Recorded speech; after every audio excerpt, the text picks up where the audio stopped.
Madalas, pag hotdog, ang karaniwang luto na ginagawa natin dito ay prito. At bukod sa prito nga, may recipe ako na siguradong mapapa-level up natin yan. Easy, affordable at masarap na beef franks with mushroom gravy ang recipe natin for today's video. Gusto mo rin ba? Tara, luto tayo. Unahin na nating magluto ng beef mushroom gravy. Bali sa isang pan, maglagay tayo ng 1/8 ng butter at mushroom. Kahit na anong klase po ng mushroom ang gusto ninyo ay pupwede. Pero ako ang ginamit ko ay yung whole mushroom. Haluin lang natin ito at lutuin ng mga 1 minuto or hanggang sa matunaw yung butter. Then maglagay tayo ng 2 tablespoon ng all-purpose flour.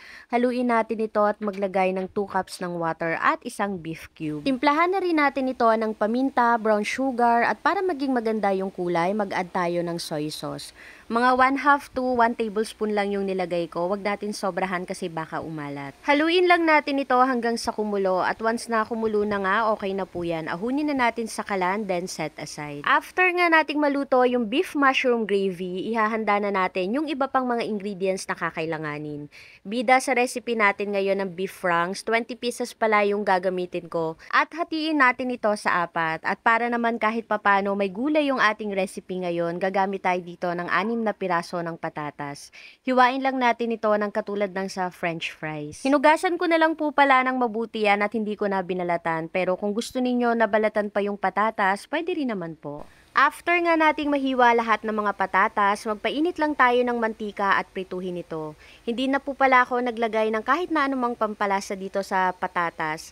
At pagka naluto na nga yan, ahunin lang natin, then iset aside. At pag naluto na nga lahat ng mga patatas, bawasan lang natin yung mantika, then dito na rin tayo magisa ng bawang at sibuyas. At once na nag-aroma na yung ating ginigisa, ilagay na yung beef franks na hiniwa kanina. Haluin, then lutuin ng mga 4 to 5 minutes hanggang sa maluto. Lagyan na rin natin ito ng paminta at hindi na rin pala ako naglagay ng iba pang pampalasa kasi malasa naman na itong ating beef franks. And after 5 minutes, ilagay na natin yung patatas na niluto kanina at yung beef mushroom gravy. Haluin lang natin ito, then ahunin na natin sa kalan. At ganun lang kadali, meron na tayong masarap na ulam na beef franks with beef mushroom gravy. O diba, yung hotdog na karaniwan, prito lang yung ginagawa nating luto dito, magagawan pa pala natin ng masarap na recipe.